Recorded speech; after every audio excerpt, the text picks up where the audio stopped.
All right, guys, Mr. Medellin here again, and today we're going to cover CR systems today, computed radiography. Now, computed radiography is actually the first form of digital X-ray that we started using. The first modality, I believe, was CT, and then it was ultrasound, and then we had here CR systems. So before that, we had film screen technology, where we had film inside a cassette. You would take an X-ray, you would take the film out of the cassette in a dark area, of course, and put it in a processor. So when it came to digital X-ray imaging, it was actually Fuji Systems that first came out with the system first. And they used what's called a cassette-based digital system, and then they had what's called the CR reader. All right, so I'll start out with this. So CR, it stands for computed radiography. I was talking about this in lab today because there's another CR, but people think sometimes we get that confused with central ray. So central ray is the middle of the portion of the beam, but CR, digital radiography, is going to be computed radiography. So there's two types of digital radiography. We have CR and DR, all right? So that's what we're going to talk about right now. So CR, computer radiography, uses cassettes. It uses cassettes. And we actually have one in the lab. So maybe, can you grab that cassette? It's in the Bucky tray, in the non-energized unit. Yeah, grab it, please. It uses cassettes. So the cassette doesn't have film inside. Inside the cassette, it has what we call a PSP, and it stands for photo stimulable phosphor. All right, so when I heard we were working with PSPs, I thought it was the Sony PSP for a second, but it's not, right? It's photo-stimulable phosphor plate. Okay, thank you so much. And this is what it looks like here. And in fact, this is an old Fuji system right here. Has a barcode on here. You would scan the patient's barcode. You would scan this and assign that plate to that patient. So then you just go ahead and read it, and then the image would be assigned to that patient because it was assigned to that barcode.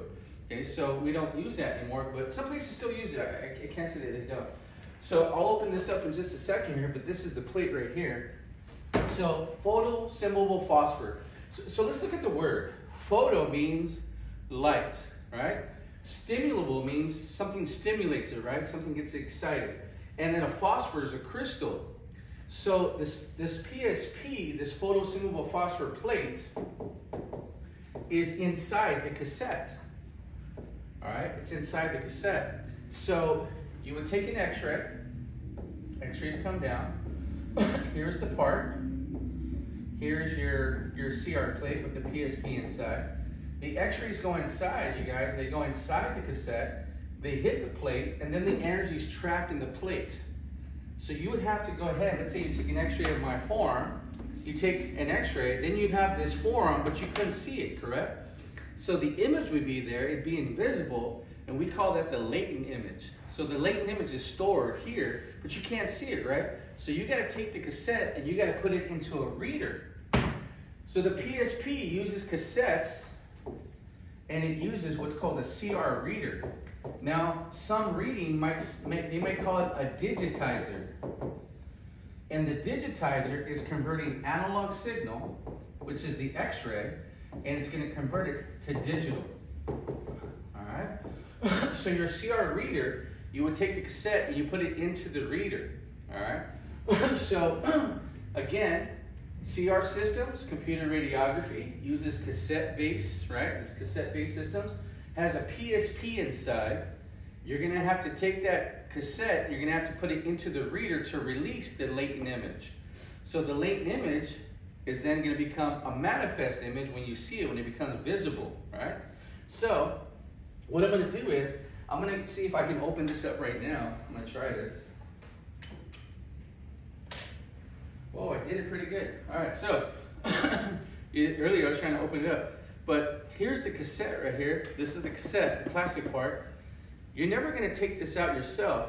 When you put it into the reader is going to extract the plate and it's going to scan it. So your energies are trapped on here, okay?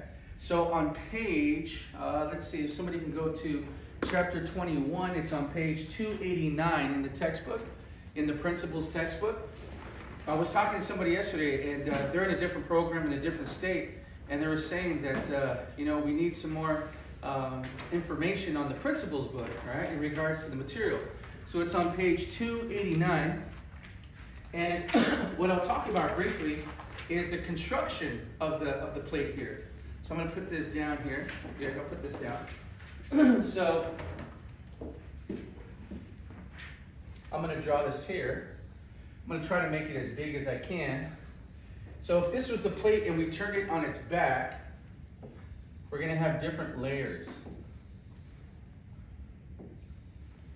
Okay, so the first layer is called the protective layer. So what do you think that's going to do? It's going to protect, right? So it's going to be the outer layer. It's going to protect. Now, if you look on page 289, underneath that is called the phosphor layer. So the phosphor layer is going to hold the crystals.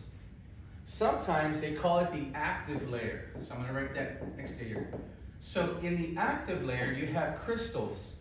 And the crystals inside of this phosphor layer, they're going to be known as barium, fluoro, highlight crystals. Okay, sometimes they use barium, fluoro, bromide crystals or iodide crystals, but they're going to use some type of barium and then some type of other material with it. It could be fluorohydride, it could be iodide or bromide, but we're going to stick with barium fluorohydride crystals. So you'll see it as BAF. All right, so best friends forever, right? So barium fluorohydride is the active material. That's the active material. So there's crystals in the active material. And guess what? When x-rays come down and they hit the barium fluorohydride, what's going to happen? They get excited, hence the term stimulable, right? So the PSP, photostimulable phosphor, the light, the photon, excites, stimulates the crystal, and guess what? It ionizes it. And what do we know about ionization? It is the process of adding or subtracting an electron from an atom, right? So there's an ejected electron that happens to occur at the same time. So the photon hits the barium fluorohydride, it ejects an electron, and now the electron goes into a hole on another material, and the other material is called europium. So europium is not the active material, but it is in the active layer. The active material is the barium fluorohydride. So once the x-rays hit the barium fluorohydride, it ejects an electron into the europium. So you guys remember we're saying that latent image? Guess where the latent image is being stored? It's stored in the europium. So the europium is going to hold the latent image. All right? So there's a reason why I wanted to go over the construction of the plate, because I want you to understand once we put the plate into the reader, what's going to happen, right, as the reader is scanning the plate. So on page 289, it says the phosphor layer, this is the conductive layer. Conductive. Now, conductive layer is sometimes going to be known as the electrostatic layer. So what's electrostatic discharge? If I were to rub my feet on the carpet, right, take my shoes off and touch you, it's going to shock you, right? Electrostatic discharge. So imagine you're working and you're taking x-rays and you're grabbing the cassette and you're putting it under your arm, then you pull it out and you put it behind the patient, then you pull it out from the patient. What do you think is going to build up? Static electricity, correct? So guess what? There's a conductive layer to help with that as well. So it's sometimes called the electrostatic layer. Now, the next layer underneath that is going to be the supporting layer. So guess what the supporting layer is doing? It's going to support. So it's like the base. It's like the base material. It has to be rigid but yet flexible, but it has to support, correct? Underneath that, you're going to see a light shielding layer. Okay, you're going to see a light shielding layer. Sometimes they'll call it the reflective layer. Okay, so I'm using other terms from other textbooks as well. So sometimes they'll call it the reflective layer. And we have to understand this light shielding layer because when this plate is getting scanned, you want the light to go up to the detector as it's being read. All right, so the reflective layer, the light shielding layer is going to be here. And what's the last layer? If we look at it, it's going to say the backing layer, correct? All right, so the backing layer is going to be the last portion. And guess what? You can have another protective layer on the other side of this. All right, you can maybe have just one layer. I see here, this only has one layer, but you can have it on both sides. Okay? Now, you can't see how thick that is. You guys see that? That's micrometers, right?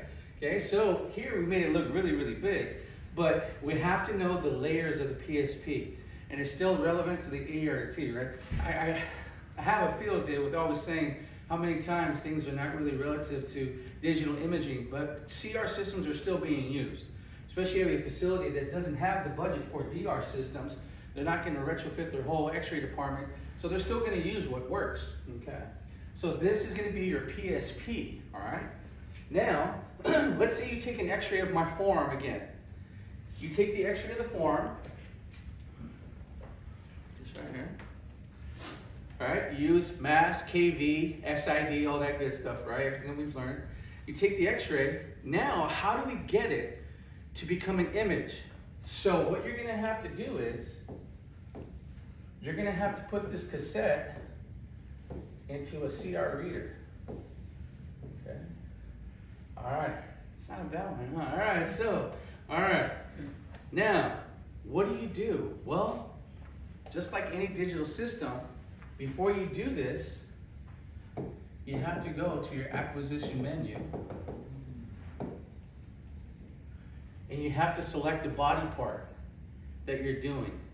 You have to make sure that your workflow, your modality work list, is attached to this patient here. So this is where you would scan the barcode, and then you would scan the patient or the order, and that image will be assigned to this specific cassette. So if I took an X-ray of Anthony, if I took an X-ray of anybody in this room, you would go ahead, I'm gonna start naming everybody's names, right? You would go ahead and you would assign it to that person. So I can assign it and take an X-ray of you, assign another cassette and assign it to you, take another cassette, assign it to you, because it's all based on barcode. So then, when I go to the acquisition menu, I'm gonna select the body part. And I'm gonna select the projection.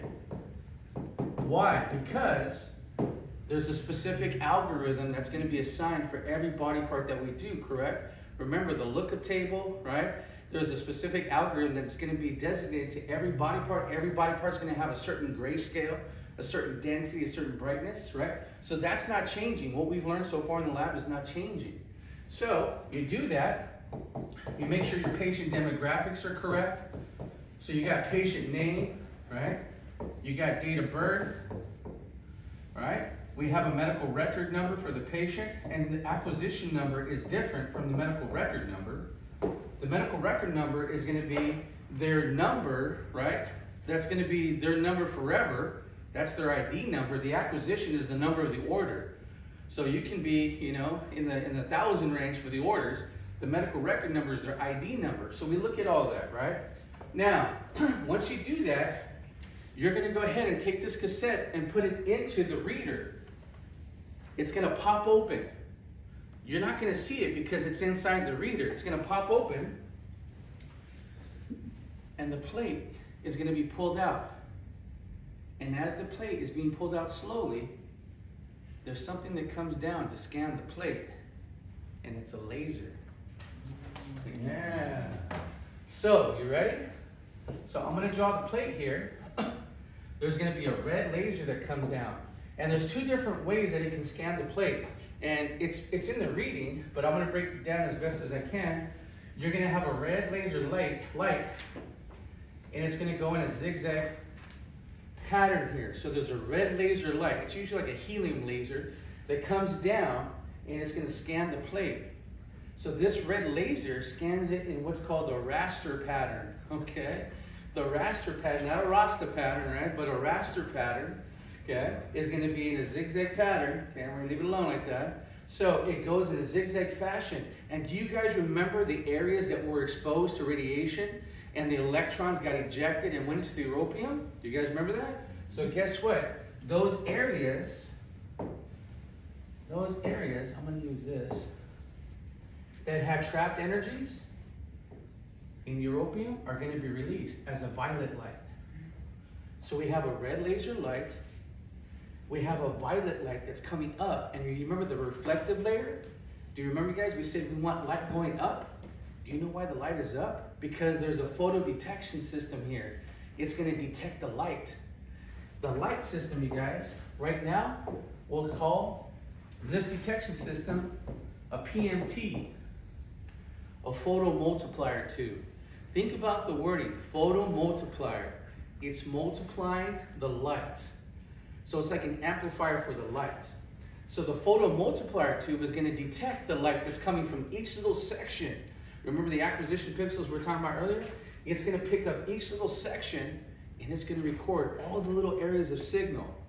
So the photo multiplier tube is connected to a device called an ADC, an analog digital converter. The analog is the light. That's the waveform energy. It's going to go to the photo detection system, the photo multiplier tube. It's going to send it to an analog digital converter, and then it sends it to the computer for processing. So those charged areas, that recorded signal, are going to reflect a purplish light. That light is going to be picked up. Now, is your entire image going to detect light? No, it's only the areas where the x-rays went through. That would be the black portions on the image. That's okay. That would be the black portions on the image. Okay? All right, I was going to run there out. All right, so the areas where there was no exposure, that's your photoelectric effect. So there's no light going to come off that area. So the areas where those barium fluorohalide crystals, right, ejected electrons and it fell into the europium, that's what's going to go ahead and keep that stored latent image. So the reader releases the stored energy. And once you see an image, let's say it was an x-ray of a knee, now you see it on the display monitor. So here's your display monitor, right?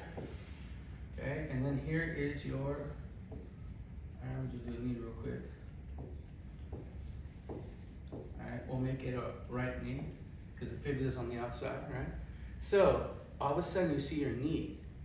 So from a plate to light being released to be detected, and then analog digital converter is going to send to the computer for processing, and now we got an image of a knee. I know we did a forearm, but I made it a knee now, right?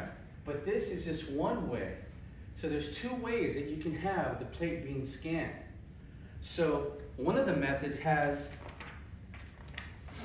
on page 292, it has the photo multiplier tube, and the other one is called a PSP line scan reader. This is on page 292.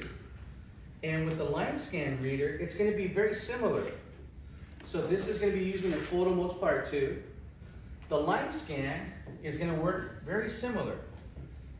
Okay? But this time, the laser is going to happen to just scan one line at a time of the plate. A laser going across the entire plane of the plate. Okay? Now, the light that's going to be ejected is going to go up. Right? So you have a red laser light that's coming down, and the light that's being detected now, instead of a photo multiplier tube, it's a photo detector system. But the photo detector system is a collection of CCDs, charge coupled devices. A charge coupled device is like a little camera that records the flash. It records the flash of light and converts it to an electrical signal, right? So how does it do that? So the CCDs capture the light signal, but it has to convert that light, that waveform of energy, into a digital signal, right? And how is it going to do it? It's going to be connected to an ADC, analog digital converter. It's then going to be sent to the computer for processing, and then again to your display monitor, and this is where you're going to see your image. Now, what do we call that image that we can see? Starts with an M. Manifest image. So on the display monitor, you're seeing a manifest image. This is the visible image. What do we call that invisible image? Do you remember? It starts with an L. Latent. That's right. So here you have a conversion of your latent image into the manifest image. Does that make sense? So this is on page 292. So there's two different ways that your plate can be scanned. The scanning laser happens very rapidly. The feeding of the plate happens very slowly. The book says, you guys, that the PSP plates can be read very quickly, but I think they've taken a long time. My very first time working with PSP systems, I left the field for about a year, and I was still doing per diem work. Somebody said, "Hey, Robert, do you know how to work with CR systems?" I said, "Yeah, I'm familiar with CR systems." I said, "Familiar." I didn't say I work with them, right? But they said, "A tech's going on vacation, would you like to fill in?" And when they told me how much it was, I'm like, yes, I'll do it, right? Because back then, you guys, it was a long time ago. It was like 50 bucks an hour or something like that, right? Just to fill in. And I was like, I could figure it out, right? Well, when I first did the scan, I put the plate in, and the plate, you guys, I didn't know goes into the reader for so long as it's being scanned, and I panicked. And what do you think I did? I pulled on the plate, and these guns aren't just for show, you guys. I pulled on that thing, and guess what happened? The plate went on the floor, and the patient is right over there, just like 6 feet away, but they're laying down. I did a pelvis, they're laying down, they're hanging out, and I'm like, oh my God, the plate's on the floor, right? So I opened it, I picked it back up, I tried to figure out how to open it back up, I opened it back up, I shoved the plate back in, and I stuck it back in the reader, and it scanned it, and I waited. So you have to be patient. It's a lot longer than what the textbooks say. You have to just wait for the plate to be read. Now, once the plate is done being read, the system puts the plate back into the system. But wait, how do we use it all over again? Once it's done being scanned, it flashes it with a bright light. So the bright light neutralizes it. Somebody said like the Men in Black thing, that neutralizes everything, it makes you forget. Right? I thought that was a wonderful analogy because the bright light kind of makes the stored electrons that were charged, it neutralizes them, makes them forget that there was something there. So the bright light is going to be flashed over the system by a marker. So there's a bright light that floods the entire plate and it neutralizes it. And now you can go ahead and take another x-ray of another patient. So this is CR Systems. It's cassette based. It uses a PSP and it has to use a reader. The reader is called the digitizer because it's converting analog to digital. You guys, this was wonderful. I remember there was a lot of techs and radiologists that were kind of resistant to it when it first came out. But now we don't even use this anymore, right? We're in DR systems primarily now. But the CCD collection is called a matrix array. I know I've mentioned this before in the past, but the collection of CCDs is called a matrix array. And it's just filled with a bunch of little CCDs. And the CCDs are going to be known as charge coupled devices. They record the light, send it to the analog digital converter, and make an electrical signal. All right? So this is CR Systems. This is going to correlate with your reading in that chapter. Of course, there's more things involved, but we'll do a video on the imaging processing itself. We're going to talk about DQE, MTF, SNR, edge enhancement. We'll talk about low-pass filtering. We'll talk about how all those things are part of the processing, post-processing, pre-processing, all that, okay? All right? I think this will help you guys.